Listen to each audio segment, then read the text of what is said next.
Mahasiswa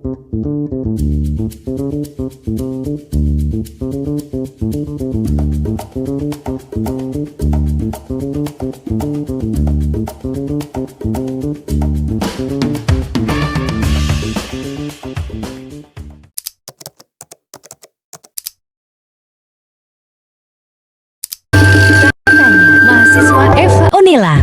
Boleh perkenalan nama sama angkatan, Bang? Boleh. Nah, perkenalkan nama gue Vanessa Krisnawinata, gue angkatan 21. Halo, nama aku Hana Talisa dari angkatan 24. Hai semua, nama aku Dimas dari angkatan 24. Tahu sih Kak, kayak udah sering dengar juga dari medsos gitu, banyak berita. Ya, karena kan banyak yang viral juga kan di TikTok atau di media sosial lainnya. Menurut gue pribadi, gue setuju ya karena kenapa? Karena kelakuan anak-anak di bawah umur sekarang itu kadang di luar nalar gitu. Karena ada beberapa kasus yang kita tahu bersama bahwa pemerkosaan, pembunuhan berencana, lalu juga pencurian dan kekerasan itu sudah dilakukan oleh anak-anak kecil. Gitu, maka dari itu sudah tidak sepantasnya lagi bahwa anak yang telah melakukan kegiatan tersebut atau kejahatan tersebut dianggap sebagai korban atas terjadinya beberapa faktor yang mungkin terjadi oleh faktor ekonomi, lingkungan, dan sebagainya. Menurut gue sih nggak apa-apa sih kalau misalkan harus di penjara dan dihukum mungkin sesuai dengan ketentuan yang akan diberlakukan ya. Sebenarnya tuh tergantung gimana kasusnya juga ya Kak ya. Bisa dibilang juga kayak 50-50 juga gitu. Memang ada baiknya ada di rehab juga gitu. Tapi kalau misalnya dibebasin juga itu bakal rugi juga dari dianya atau ada pihak yang merasa dirugikan. Karena kan nanti tuh jadi kebiasaan loh Kak kalau misalnya nggak direhab atau nggak dimasukin penjara gitu misalnya. Sangat bagus ya Kak, karena kan kita tahu kan kalau misalnya anak-anak sekarang kan banyak melakukan tindak pidana kejahatan kan, bukan hanya direhab aja tetapi tetap harus dihukum kan sesuai dengan pasal-pasal yang berlaku kan. Tapi kan hakim kan juga bijak kan dalam memutuskan perkara kan. Jadi menurut aku sih pemberlakuan pidana anak itu sangat bagus Kak. Hello Muters, welcome back to PSBH Talk, Voice of Creativity. Bersama aku Ima yang pastinya akan menjadi your favorite podcaster. Oke, di episode podcast kali ini kita akan berbincang-bincang dan sharing-sharing nih mengenai hal-hal yang menarik, yaitu kita akan membahas dari kenakalan menuju jeruji pidana anak dalam konteks keadilan dengan narasumber yang pastinya sudah sangat tahu tentang pembahasan kita kali ini. Nah, kita sudah kedatangan Ibu Dr. Rini Fatona SHMH. Beliau merupakan salah satu dosen bagian hukum pidana yang berkompeten dan menginspirasi di Fakultas Hukum Universitas Lampung nih Muters. Dan pastinya Muters, Ibu Rini ini akan menyampaikan informasi yang insightful untuk di episode kali ini. Oke, untuk Bu Rini, selamat siang Ibu. Siang Kak Ima. Panggilnya Kak ya? Iya, Kak Ima Bu biasanya. Ibu gimana nih Bu kabarnya hari ini? Alhamdulillah baik ya Bu ya? Alhamdulillah baik. Oke, perjalanan dari rumah menuju ke sini lancar ya Ibu ya? Lancar, alhamdulillah lancar. Alhamdulillah lancar. Oke, Ibu boleh ceritain sedikit nggak sih Bu kesibukan Ibu nih akhir-akhir ini apa aja? Oh gitu, baik. Perkenalkan dulu ya. Silakan Ibu. Ibu Dr. Rini Fatona SHMH sebagai dosen criminal law ya. Sudah kenal lah ini pasti ya. Kemudian alhamdulillah kalau Bu Rini kan sudah menyelesaikan studi S3 di bulan Oktober tahun 2023. Jadi kalau aktivitas sekarang mohon didoakan ya, sedang meniti menuju profesor. Mudah-mudahan bisa segera profesor ya. Amin, amin Bu, amin. Wah keren sekali nih Bu Rini. Ya Ibu, aku juga mewakili teman-teman PSBH yang lain mengucapkan banyak terima kasih kepada Ibu karena di waktu Ibu yang sibuk ini, Ibu juga masih sempat gitu hadir dalam PSBH Talks kali ini. Gitu. Oke Muters, mungkin beberapa menit ke depan kita akan membahas tema yang enggak jauh-jauh dari kasus-kasus yang lagi viral nih.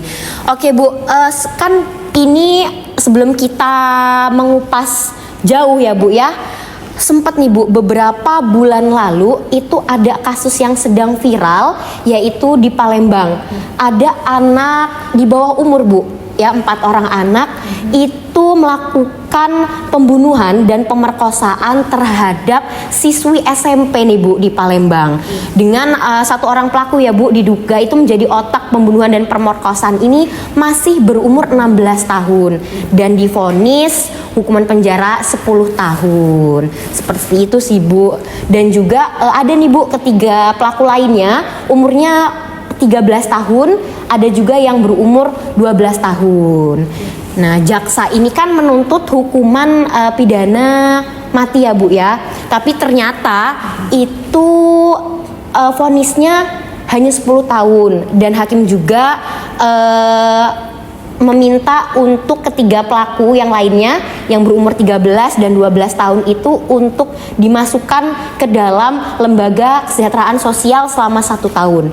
Nah, menurut Ibu menanggapi tentang keputusan atau tuntutan oleh jaksa gitu ya Bu, kira-kira pendapat Ibu bagaimana sih Bu tentang tuntutan jaksa ini Bu? Oke, baik ya. Jadi terkait dengan tindak pidana kekerasan seksual ya, bahkan Iya, Bu. kalau dalam kasus yang di Palembang, ini justru yang miris adalah pelakunya anak ya. Iya, Kemudian dia betul. juga nggak sendiri ya. Iya, Bu, nggak sendiri. Bersama dengan teman-temannya lah berempat. Iya, berempat. Kemudian yang otaknya berusia 16 tahun Iya. ya, divonis Divonis 10 itu tahun 10. ya. Iya, Bu, benar. Jadi sebenarnya kalau dalam Undang-Undang Perlindungan Anak di pasal 81 memang ya terkait dengan pelaku kekerasan seksual, ini ancamannya cukup berat ya. Kalau pada ayat satunya menyatakan bahwa minimalnya 5 tahun, maksimalnya 15 tahun.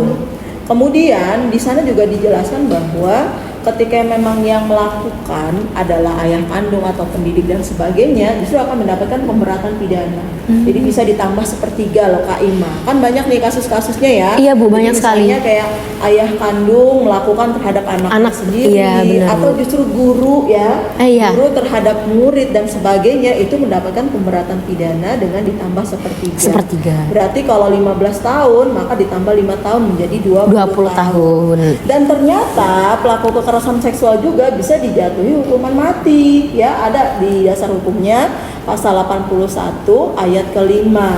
Jadi jika memang dilakukannya sudah lebih dari satu kali, kemudian menyebabkan cedera fisik atau psikis ya kan, kerusakan organ, menimbulkan guncangan jiwa yang sangat berat, atau dilakukannya terhadap anak nih, hati-hati ya.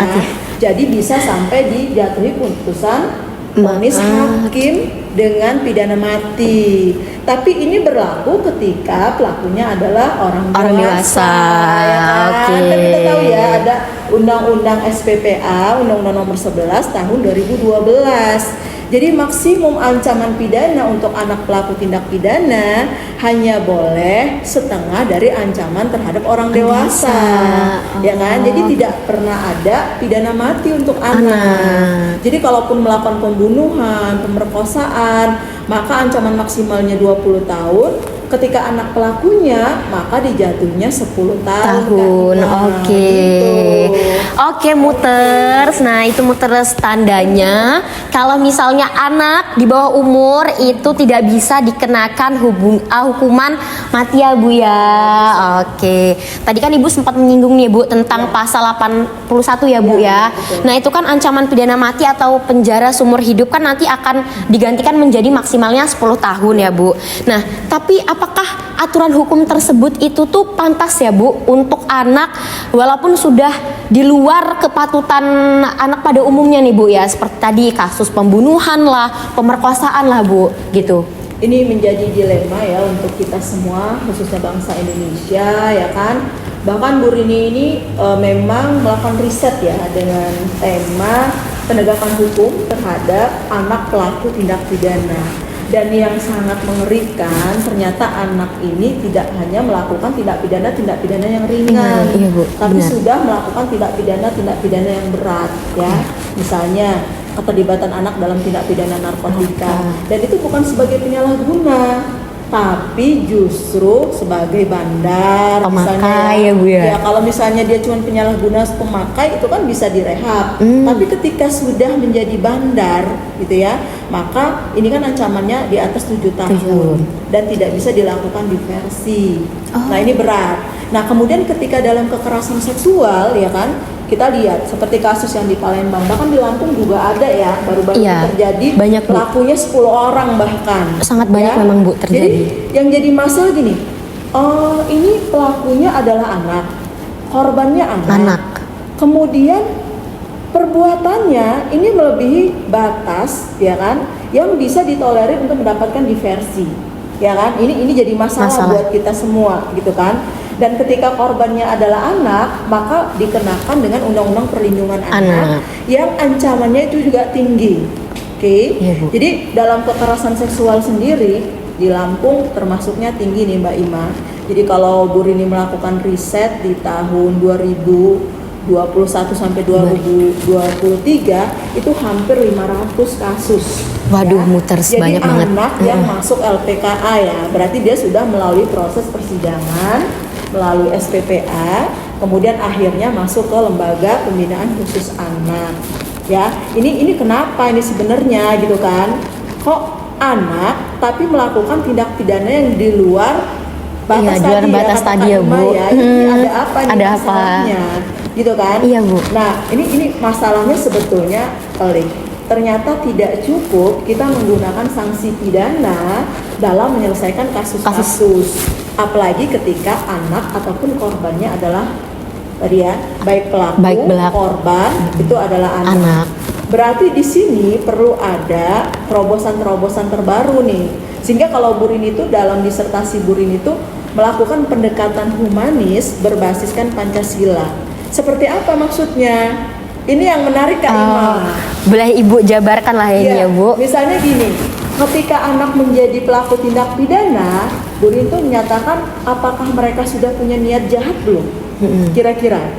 Karena kalau dalam pertanggungjawaban pidana itu kan dia harus dilihat orangnya ya. Iya, Bu. Orangnya ini mampu bertanggung jawab atau tidak nih. Ya kan? Nah, ketika memang dari usia dia bisa dipertanggungjawabkan, ya kan? Kemudian dilihat lagi kan, ya, apakah memang dia punya niat jahat dalam melakukannya. Nah, kalau Bu Rini nyatakan bahwa ketika anak menjadi pelaku tindak pidana, ini banyak faktor di luar dirinya yang menyebabkan anak itu sehingga menjadi pelaku.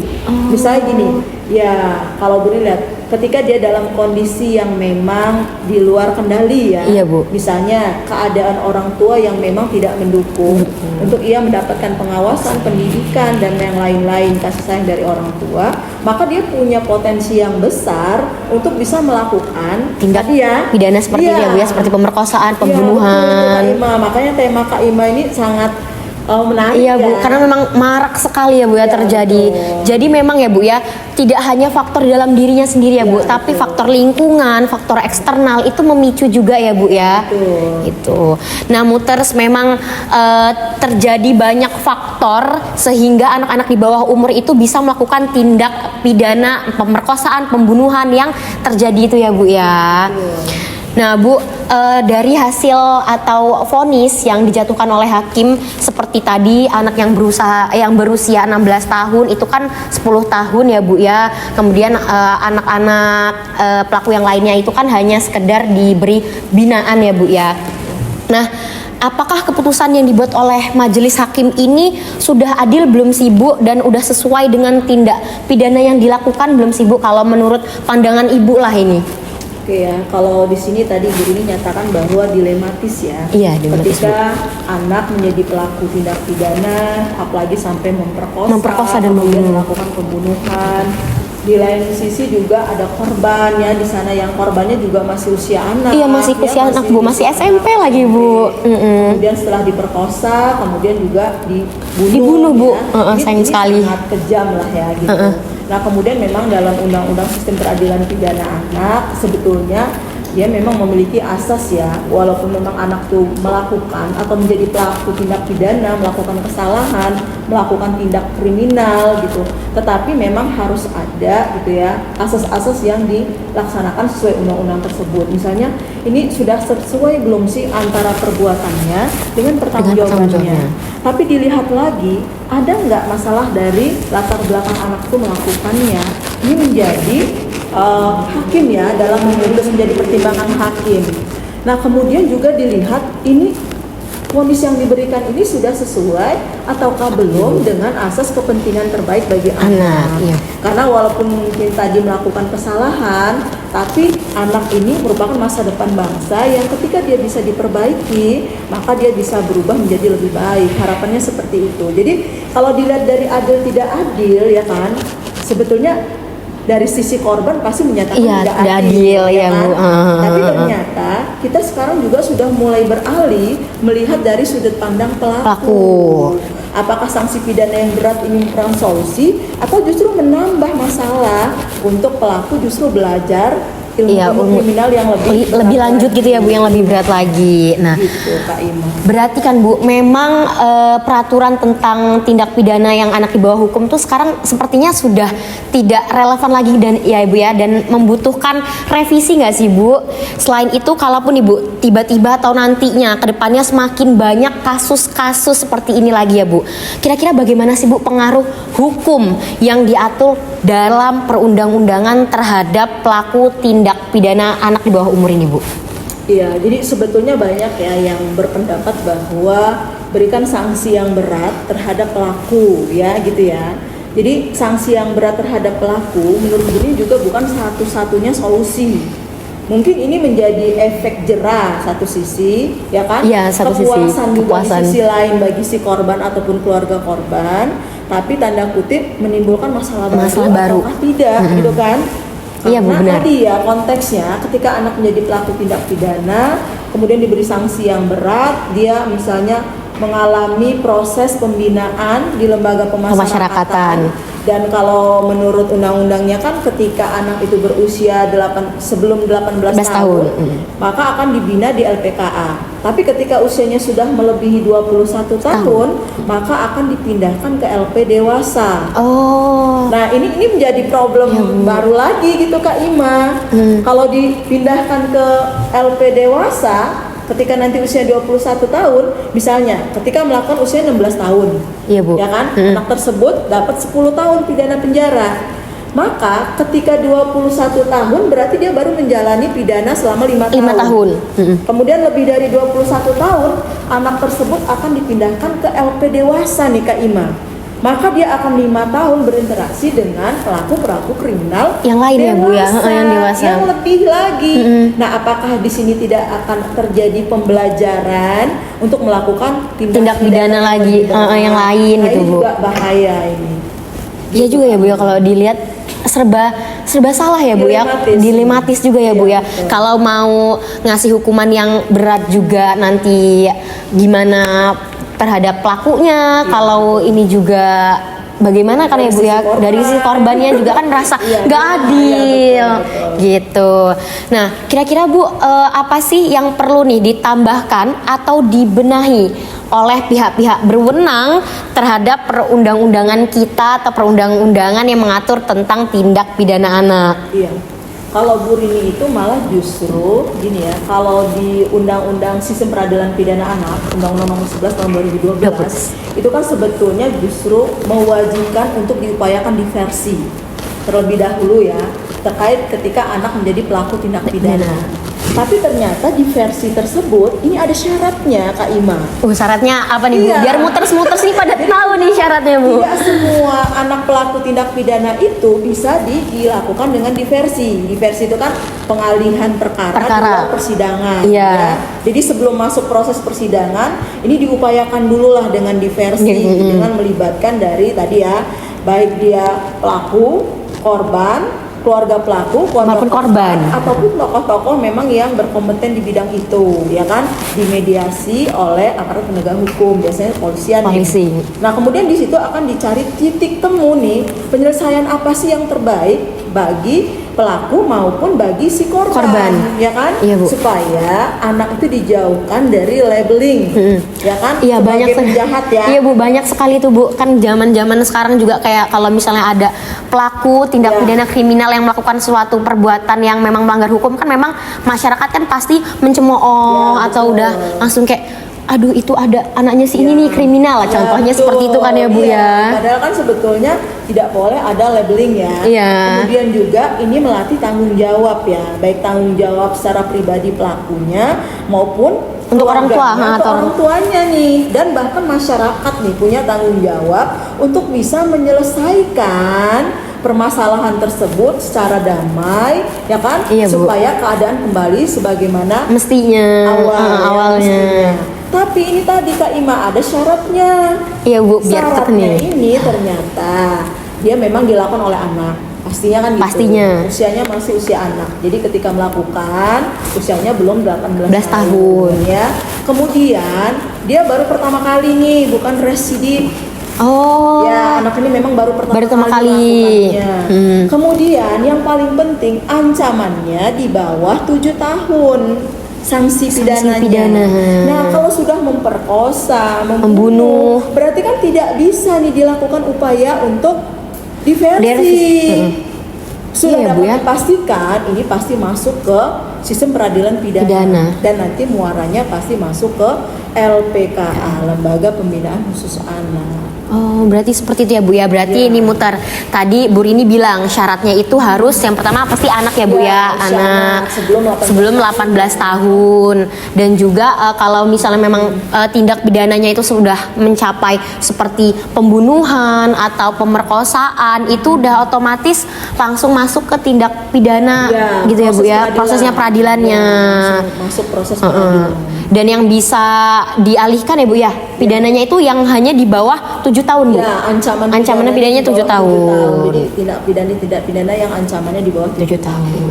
Oke. Nah, Bu, untuk harapan dari Bu Rini sendiri nih dan pesan-pesan Ibu kepada masyarakat atau anak-anak di luar sana serta maraknya kasus pidana yang melibatkan anak-anak nih, Bu. Iya, oke ya, baik. Jadi buat seluruh anak di penjuru negeri Indonesia nih, kalian adalah generasi emas Iya, Bu, tahun benar. 2045 ya. Jadi kalau Bu Rini sih memberikan motivasi kepada seluruh anak bangsa Indonesia ya, agar memanfaatkan waktu dan potensinya untuk hal-hal yang positif. Yang positif pastinya ya Bu ya.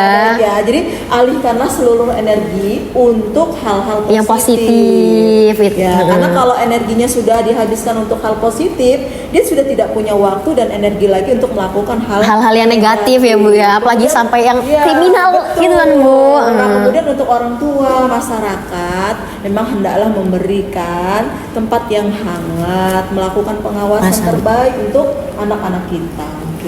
Oke. Nah, itu buat muters ya. Di sana jadi pesan dari Bu Rini adalah kalau misalnya kita harus banyak-banyakin ya Bu yang melakukan kegiatan-kegiatan positif sehingga pikiran-pikiran negatif itu gak ada ya Bu ya di pikiran kita ya Bu ya. Gak sempat lagi berpikir lagi negatif. Oke, baiklah Ibu, mungkin sekarang kan kita sudah sampai nih Bu di penutup episode pada kali ini. Sekali lagi aku pribadi ya Bu dan mewakili teman-teman PSBH yang lain mengucapkan terima kasih banyak kepada Bu Rini karena Ibu telah bersedia hadir menjadi bintang tamu kita pada hari ini. Semoga segala urusan Bu Rini itu dilancarkan, dipermudah rezekinya, amin. Gitu, iya Bu. Oke Muter, sampailah kita di penghujung acara. Terima kasih Muters karena telah menjadi pendengar setia dari PSBH Talks ini. Saya Ima pamit undur diri. PSBH Talks, Voice of Creativity.